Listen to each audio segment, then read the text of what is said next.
Bine ne-am regăsit, dragi prieteni! Astăzi vom face o analiză a războaielor din Ucraina și a celui din Orientul Mijlociu în acest weekend, ceea ce s-a petrecut sâmbătă și astăzi până la ora realizării acestui material.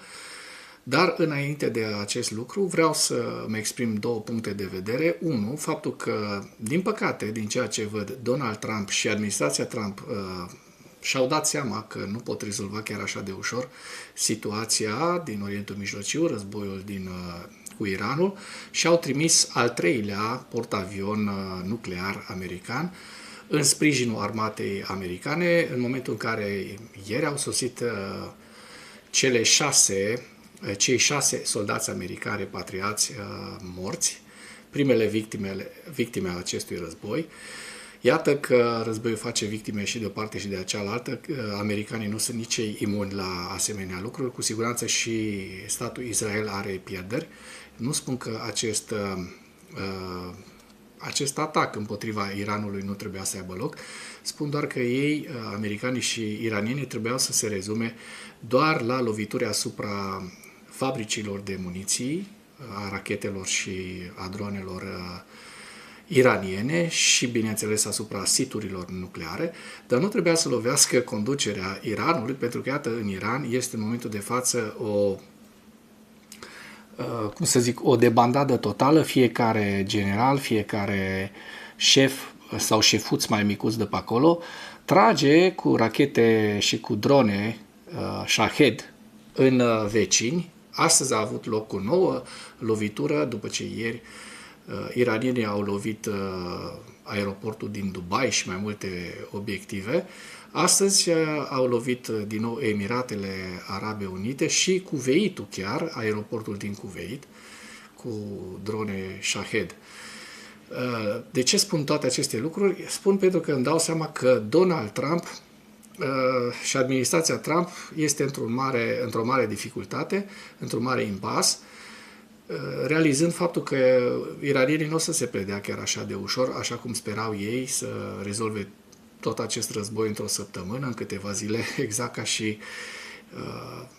invazia rusească din Ucraina de acum 4 ani, care trebuia să dureze 3-4 zile, nu? Trebuiau să defileze după o săptămână prin Kiev armata rusă.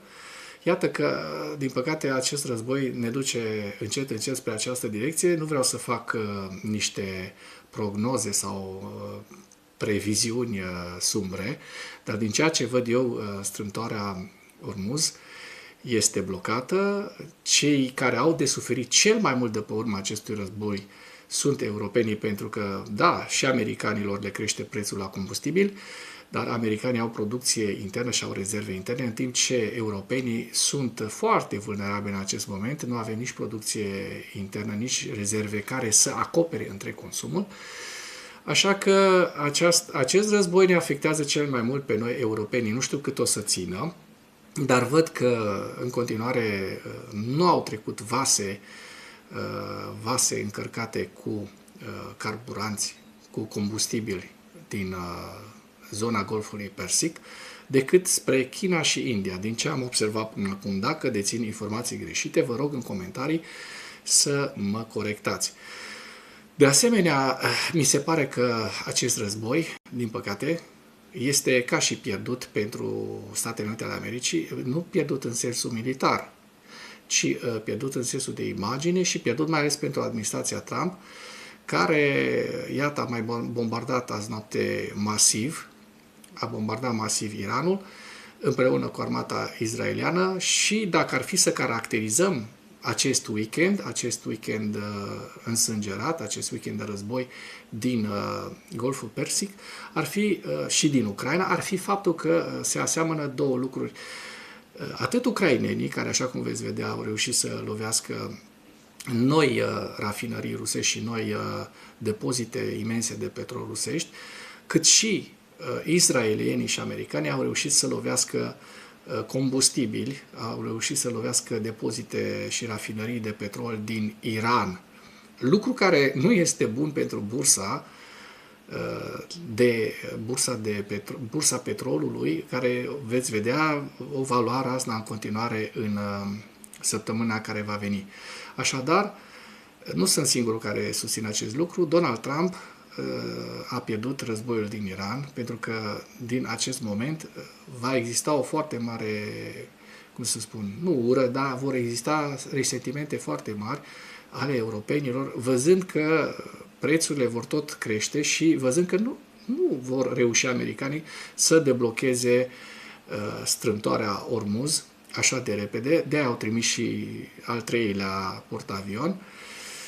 Eu sper să mă înșel, dar așa cum veți vedea, nu o să se întâmple prea bine din acest punct de vedere, nici pentru europeni, nici pentru americani. Ucrainenii sunt singurii care au legitimă apărare, sunt în legitimă apărare în acest moment și reușesc să atace și să distrugă niște obiective energetice rusești cheie. Subiectele principale ale analizei noastre de astăzi sunt: Trump neagă implicarea SUA în atacul școlar din Iran. Dovezile, așa cum veți vedea, indică contrariul. În Teheran, facilități petroliere iraniene sunt în flăcări. Un incendiu a izbucnit la o instalație de depozitare a petrolului din orașul iranian Karaj. Da? Mai multe din Teheran, depozitul de petrol din Agdaesh, Sohanak, este complet în flăcări. Deci lovituri ale armatei americane și israeliene asupra rezervelor de petrol. Ei spun că asupra rezervelor de petrol militare ale Iranului. Atât IDF-ul, armata israeliană, cât și armata americană susțin aceste lucruri, dar vom vedea în orele care urmează, dacă nu zilele care urmează, cine spune adevărul. Fox News acordă în sfârșit credit dronelor ucrainene Wild Hornets, după ce anterior l-a prezentat ca fiind americane. Rețeaua a corectat greșeala și a recunoscut compania care le produce și țara sa de origine, adică Ucraina. Un lucru foarte important, pentru că dacă anul trecut Zelenski era păruit și târât efectiv prin mocirlă de Donald Trump și de către cățelușii din jurul lui din Birou Oval, iată că Ucraina își ia revanșa, cel puțin moral. I s-a cerut lui Zelenski să mulțumească pentru ajutorul american acordat Ucrainei, chit că el tot a mulțumit de fiecare dată și de pe vremea lui Biden. Și cei care urmărim acest lucru știm foarte bine aceste detalii. Iată că a venit rândul lui Trump să ceară ajutorul Ucrainei, cât de jenant pentru Statele Unite ale Americii, și n-am văzut nicio mulțumire, niciun discurs de mulțumire din partea lui Trump sau administrației Trump de la Washington pentru ajutorul acordat de către ucraineni americanilor. Dronele ucrainene au atacat o instalație logistică petrolieră importantă din Rusia în regiunea Krasnodar. Deci, vedem, așa cum vă spuneam, acest weekend este caracterizat prin atacuri asupra rafinăriilor și depozitelor de petrol, atât din Iran, cât și din Rusia. Suedia a reținut nava Kafa, rusească sancționată, care transporta cereale din teritoriile ocupate. Foarte interesant acest material. Rusia redistribuie unități de la Pokrovsk la Huliaipole. În urma unei serii de contraatacuri ale forțelor armate ucrainene, o să vă arăt niște hărți foarte interesante cu aceste redistribuiri. La final vă prezint hărțile Institutului pentru Studiul Războiului, cât și cele ale celor de la Deep State. Iată-l pe Trump, care neagă implicarea Statelor Unite ale Americii în atacul împotriva școlii din Iran. Dovezile, din păcate, pentru el și pentru Statele Unite ale Americii spun contrariu. Spun că Trump susține fără dovezi că atentatul cu bomba asupra unei școli elementare de fete din Iran a fost efectuat de către Iran. Declarația sa contrazice dovezile adunate prin investigații jurnalistice independente. Deci Trump este un mincinos. Când a fost întrebat de către un reporter dacă SUA sunt responsabile pentru atacul asupra unei școli elementare din orașul Minab, din sudul Iranului, soldat cu cel puțin 150 de morți pe 28 februarie, Trump a dat vina pe Iran. În opinia mea, pe baza a ceea ce am văzut, Iranul a făcut-o. Credem că Iranul a făcut-o pentru că, după cum știți, sunt foarte inexacți cu munițiile lor. Nu au nicio precizie. Jurnalistul i-a adresat aceeași întrebare secretarului apărării Pete Hegseth. Acesta a răspuns: cu siguranță investigăm, dar singura parte care vizează civili este Iranul. Investigațiile independente realizate de către The New York Times, CNN și Associated Press, bazate pe imagini din satelit, postări și pe rețelele de socializare și videoclipurile verificate din open source, indică faptul că școala a fost grav avariată de către un atac aerian de precizie. Președintele statului major interarme, generalul Dan Kane, a declarat la o conferință de presă din 4 martie că în primele 100 de ore ale operațiunii, forțele americane au atacat ținte din sudul Iranului, în special în zona Minab. Potrivit acestuia, forțele israeliene au operat în acest timp în principal în nordul țării. Imaginile din satelit de la Planet Labs, știm că este foarte, foarte serioasă această organizație, arată că o serie de lovituri de precizie au lovit cel puțin 6 clădiri aparținând corpului Gărzilor Revoluționare Islamice, IRGC, și o școală din apropiere. 4 clădiri din baza navală au fost complet distruse, iar alte 2 prezentau urme de impact pe acoperișuri. Atacurile au fost raportate pentru prima dată pe rețelele de socializare în jurul orei locale 11:30. O analiză a postărilor, precum și a fotografiilor și videoclipurilor martorilor oculari realizate la o oră după atac, indică faptul că școala a fost lovită simultan cu baza navală a IRGC-ului. Analistul de securitate națională și fostul consilier al Pentagonului pe probleme de victime civile, Wes J. Bryant, după analizarea imaginilor, a concluzionat că toate țintele, inclusiv școala, au fost lovite de lovituri de precizie. El a considerat că școala a fost cel mai probabil o țintă identificată greșit. Vedem în această imagine aceste lucruri, această fotografie care ne este prezentată de la The New York Times. Vedem Iran, Minab, orașul Minab. Este vorba de școala elementară care a fost vizată și IRGC-ul, deci sediul IRGC-ului din acest oraș, din Minab. Circumstanțele exacte ale evenimentului rămân neclare din cauza lipsei de resturi de arme vizibile și a refuzului jurnaliștilor de a accesa locul impactului. Da, nu le este permis jurnaliștilor să intre în acest loc. Iată Teheran, facilități petroliere din Teheran explodează în acest moment. Vedem foarte bine în aceste imagini.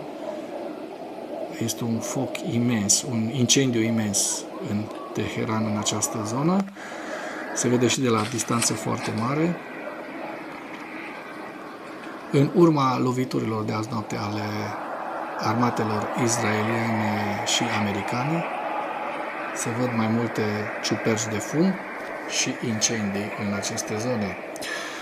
Din păcate, lucrul ăsta o să afecteze negativ nu doar prețul petrolului, ci și mediul. Un incendiu a izbucnit la o instalație de depozitare a petrolului din orașul iranian Karaj, după raportarea unor atacuri aeriene americano-israeliene. Rapoartele indică faptul că până acum au fost atacate aproximativ 30 de ținte în Iran. Da, vedem.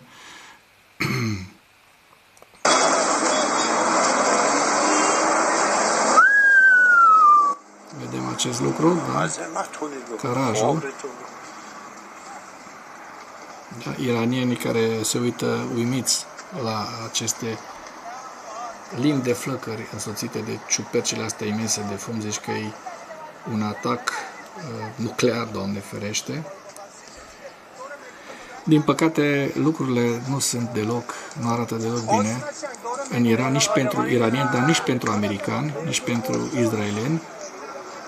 O să vedem la ce bun o să ducă acest război. Așa cum vă spuneam la începutul materialului, eu aș fi mers doar pe lovirea siturilor nucleare și pe fabricile de rachete și drone iraniene, nu pe, iată, situri petroliere. Mulțumesc că ați urmărit până în acest moment acest material. Pentru a ajuta canalul și pentru a propaga cât mai departe acest mesaj, dați like, dați share la această postare și nu ezitați să vă abonați, pentru că sunt foarte mulți urmăritori care nu sunt abonați și asta nu mă ajută deloc, nu mi-ajută deloc canalul, nu ajută deloc algoritmul și nu mă încurajează deloc să mai realizez materiale, având în vedere că în ultimul timp nu trec de 2-3 mii de vizualizări aceste videoclipuri. Deci dacă vreți să ajutați acest canal și munca mea, nu ezitați să dați like, share și să distribuiți acest material. Mulțumesc mult! Mai multe din Teheran. Depozitul de petrol din Agdaesh, Sonac, este complet în flăcări. Hai să vedem despre ce e vorba. Altă lovitură foarte, foarte puternică a armatei izraeliene sau acele americane. Nu știu cum s-au împărțit pe aceste ținte, pe aceste obiective. Și lucrurile n-arată deloc bine. Nici pentru noi europeni, nici pentru americani. Vedem, și nici pentru iranieni, bineînțeles, vedem locurile care au fost vizate prin satelit. Din păcate, acest tank petrolier imens, care cu siguranță avea câteva sute de mii de tone de, dacă nu zeci de mii de tone de petrol, a explodat. Israelul, de asemenea, a atacat mai multe rezervoare de combustibil folosite de către forțele militare iraniene la Teheran, afirmă armata israeliană, IDF-ul. Armata susține că rezervoarele sunt folosite pentru a furniza combustibil infrastructurii militare și altor consumatori ai regimului. Eu zic că nu doar pentru ei, sunt și pentru alții. Și vedem aceste imagini înfiorătoare din diferite locuri vizate de către armata israeliană. Da? E ceva de domeniul science fiction-ului ce se întâmplă în acest moment în zona Golfului Persic, în timp ce ard aceste rezerve de petrol imense, nu doar din Iran, ci și din țările arabe vizate de iranieni, mă refer la Emiratele Arabe Unite, Kuveit, Qatar și toate celelalte țări. Europenii stau și se uită cum prețul petrolului a luat o razna. Fox News acordă în sfârșit credit dronelor ucrainene Wild Hornets după ce anterior le-a prezentat ca fiind americane. Rețeaua a corectat greșeala și și-a recunoscut. Ukraine's got our back. They've pioneered the most advanced anti-drone tech, dealing with the swarms of Iranian drones since Putin invaded. Zelensky says he wants to help. Maybe offer us these Wild Hornets. The Ukrainians built these beautiful, low-cost, fast, agile kamikaze drones. Ukraine's got our back. Da? Deci aceste drone sunt ucrainene. Rețeaua Fox News a corectat greșeala și a recunoscut compania și țara de origine a dronelor, adică Ucraina. Drone ucrainene au atacat o instalație logistică petrolieră rusească importantă din Rusia, în regiunea Krasnodar. În noaptea de 8 martie, dronele ucrainene au atacat stația liniară de producție și control Armavir din regiunea Krasnodar, Rusia, provocând un incendiu major la instalație în noaptea de 7 spre 8 martie, ca să fim mai preciși. Un videoclip distribuit de către locuitori arată mai multe rezervoare de stocare arzând cu o coloană groasă de fum ridicându-se spre cer. Hai să vedem despre ce e vorba și noi. Hop și noi să vedem despre ce e vorba. Iată, atacul ucrainean reușit asupra industriei energetice rusești, da? Vedem două focare de incendiu și știm că cei de la Noel Reports ne spun că centrul conductei de produse petroliere din Armavir este în flăcări. Da? Imaginea pe care, această filmare pe care v-am prezentat-o mai înainte și faptul că locația exactă a acestui depozit este în această zonă. De asemenea, cei de la Noel Reports mai ne spun că dronele ucrainene au lovit centrul conductei de produse petroliere din Armavir, o instalație utilizată pentru pomparea combustibilului printr-o conductă principală, depozitarea acesteia în parcuri de rezervoare și transportul său către calea ferată. Iată, Suedia a reținut nava Kafa, sancționată, care transporta cereale din teritoriile ucrainene ocupate. Un lucru foarte, foarte interesant, o știre foarte bună. Forțele speciale suedeze și garda de coastă au efectuat o operațiune la scară largă, numită Svart Cafe, adică cafeaua neagră. Cam așa s-ar traduce din suedeză, Svart Cafe, pentru a captura nava Kafa în Marea Baltică. Despre acest lucru au relatat publicație Göteborgs-Posten sau Göteborg, pentru cei care nu știu limba suedeză. Göteborgs-Posten este o publicație, cum ar fi, de exemplu, la ucraineni, Ukrainska Pravda sau la noi, nu știu să zicem, ziar financiar, pentru că la mai citesc din când în când, în rest de la noi nu prea am ziare pe care să mă bazez, pentru că toate sunt părtinitoare. Vineri, în apropierea orașului Trelleborg, soldați din Armata Națională suedeză, sprijiniți de aviația poliției și personalul gărzilor de coastă suedeze, s-au îmbarcat pe o navă de marfă uscată care arbora un pavilion fals rusesc. Conform serviciilor secrete ucrainene, în iulie 2025, această navă a încărcat cereale furate din Sevastopolul, ocupat din cauza implicării sale în scheme ilegale de export de produse din teritoriile ocupate. Ucraina a adăugat această navă Kafa pe lista sancțiunii. Ministrul suedez al apărării civile Carl Oskar Bölin a confirmat că în vară nava și-a schimbat pavilionul rusesc într-unul din Guinea pentru a-și ascunde activitățile. În momentul interceptării, nava de marfă uscată naviga de la Casablanca la Sankt Petersburg. Iată cum au reușit cei din garda de coastă suedeză, cu sprijinul poliției, să aterizeze la bordul navei de transport marfă uscat Kafa. Date de la Serviciul de Trafic Maritim și informațiile de la autoritățile suedeze indică încălcări sistemice ale normelor internaționale de către această navă. Reprezentantul gărzii de coastă Mattias Lindholm a menționat că agențiile de aplicare a legii au planificat cu atenție operațiunea și au evaluat riscurile în avans. Autoritățile suedeze au lansat acum o anchetă privind încălcările dreptului maritim, în special din cauza navigabilității insuficiente a navei. Anchetatorii efectuează percheziții la bord și interrogează echipajul oficial de la Stockholm. Consideră că acest incident ca parte a luptei împotriva flotei din umbră, care ajută Rusia să ocolească restricțiile și să legalizeze resursele furate. Da? Vedem și locația interceptării navei Kafa, conform Marin Traffic. Da? Pe 1 martie 2026, armata belgiană, cu sprijinul forțelor armate franceze, a confiscat un petrolier aparținând flotei din umbră rusești, deținută de către fiul consilierului principal al liderului suprem al Iranului, recent înlăturat. Nava a fost interceptată în largul coastei belgiene, lângă Ostend, în jurul miezului nopții, cu ajutorul unui elicopter de asalt și trimisă în portul Zeebrugge pentru arestarea acestei nave. Armata a reținut petrolierul Ethera, lung de 180 de metri, construit în 2008, care arbora pavilionul de asemenea al statului Guinea.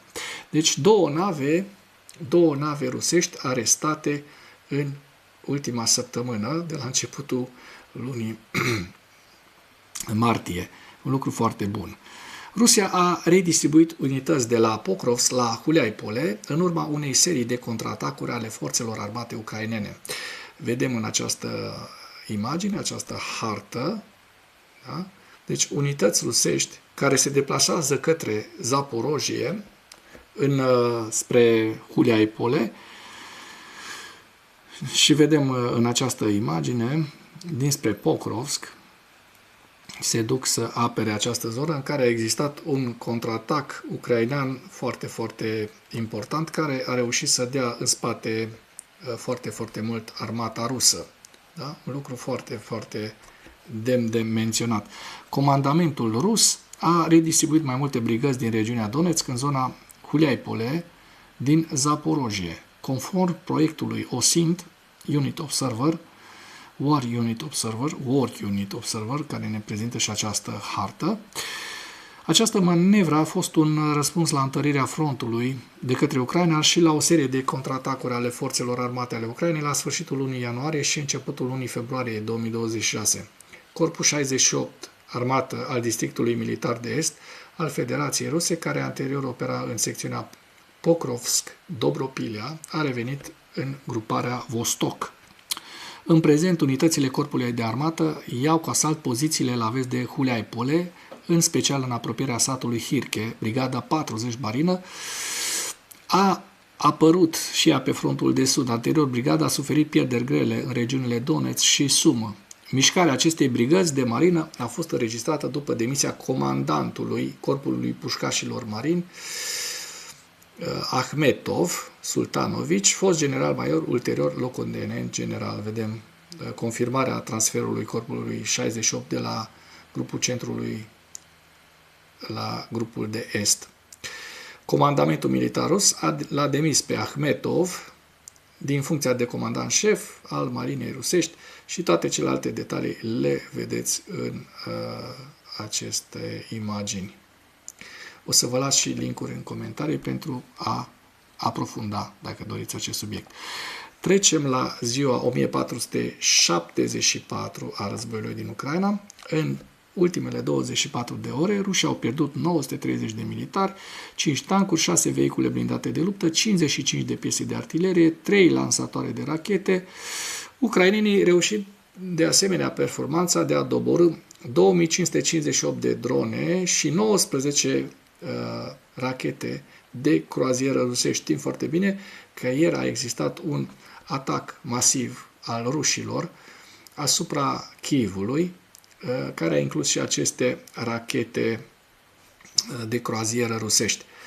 Trecem la hărțile Deep State pentru a da un ochi să vedem în ultimele 3 zile din data de 4 până data de 6, de fapt ultimele 2 zile, dacă au existat modificări ale fronturilor și o să începem cu zona nordică, zona Sumă-Kursk, așa cum se poate observa în această imagine. În această zonă n-au existat modificări ale fronturilor în ultimele 3 zile. În special, fronturile au suferit modificări, așa cum vom vedea, între Sumă și Harkiv. Și vedem această halcă de teritoriu destul de însemnată, undeva la 10 km pătrați, pe care rușii reușesc să o ocupe în ultimele 3 zile. Este vorba despre un avans rusesc înspre Krasnopilea, da? Un avans destul de consistent rusesc de 10 km pătrați.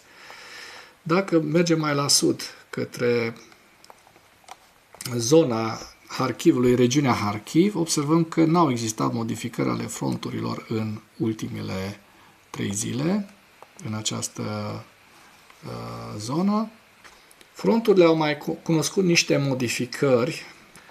Dacă mergem mai la sud către zona Lămanului, Slaviansk-Lăman, observăm că fronturile în această zonă sunt destul de stabile, doar o mică extindere a zonei gri, așa cum se poate observa, ceea ce nu înseamnă neapărat ocupație rusească. În Fedorivka, Druha, se duc niște lupte în acest moment pentru a se respinge rușii sau rușii a se, din punctul lor de vedere, a reușit să ocupe această localitate. În Ceasoviar, așa cum se observă, frontul este stabil, iar dacă mergem mai la sud, între Pokrovsk-Mârnograd, vom observa că, de asemenea, rușii au reușit să facă niște avansuri destul de mici în ultimele 3 zile, dar sunt niște avansuri și noi vi le prezentăm. Au reușit să pătrundă în localitatea Hrâșnie, da? Așa cum se poate observa în această imagine. Hrâșnie, 1 km pătrat avans, deci un avans foarte, foarte mic. Mai la sud, în zona Zaporojie, între Zaporojie și Dnipru, observăm că fronturile sunt stabile, deși rușii au mutat niște unități, așa cum se poate observa în această zonă, lucruri pe care vi le-am prezentat mai înainte, iar în zona Huliai-Pole, în Zaporojie, observăm că, de asemenea, rușii au reușit o străpungere dincolo de Huliai-Pole, o străpungere de aproximativ 4 km. Nu cred că nici măcar 4 km în această zonă, undeva la, spuneți voi, vreo 3 km, 2-3 km pătrați. Zic că nu-i mai mult, având în vedere scara de 1 km pătrat din această imagine. Trecem la evaluarea campaniei militare rusești în viziunea Institutului pentru Studiul Războiului. Cu principalele informații, comandamentul militar rus a redistribuit, probabil lateral, unități de infanterie aeroportată VDV și navală de elită din direcția Pokrovsk în zona tactică Dobropilea din estul Ucrainei către linia frontului de sud, probabil parțial pentru a răspunde recentelor câștiguri ucrainene din direcțiile Zaporojie și Dnepropetrovsk.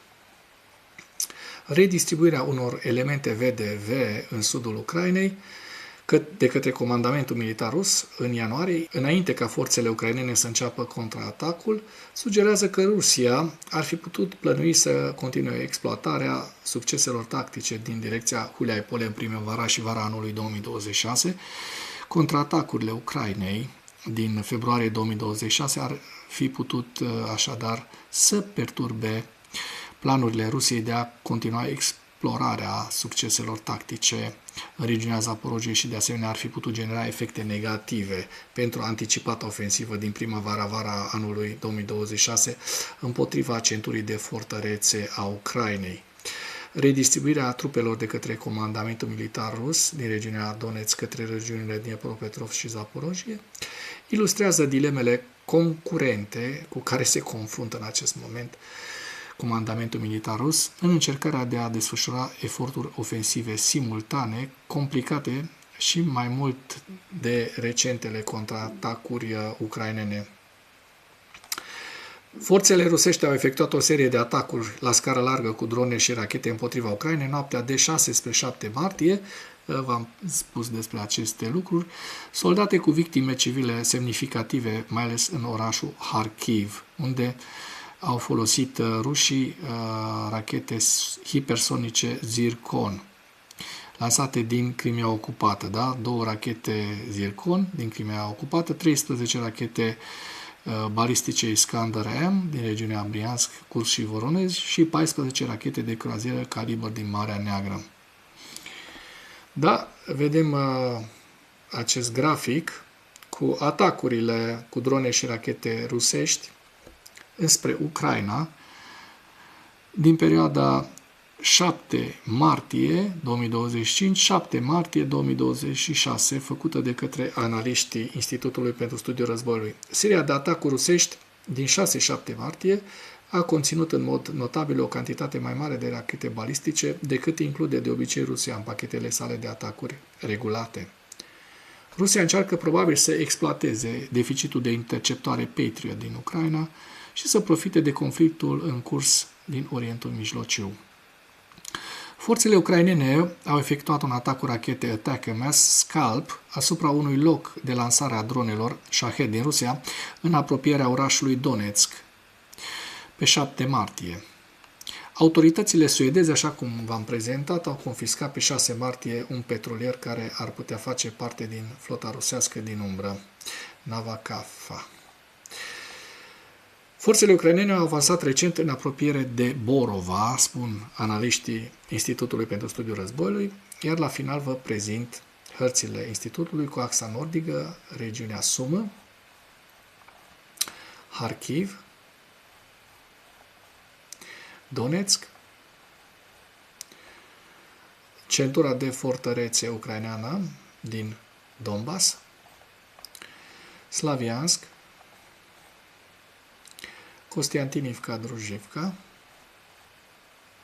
estul Dnepropetrovskului și axa sudică, estul Zaporojie și Herson. Și cu acest ultim detaliu închei materialul nostru de astăzi cu îndemnul: dacă ați găsit informații utile în acest material, nu ezitați să-l distribuiți pentru a ajunge la cât mai multă lume. Mulțumesc!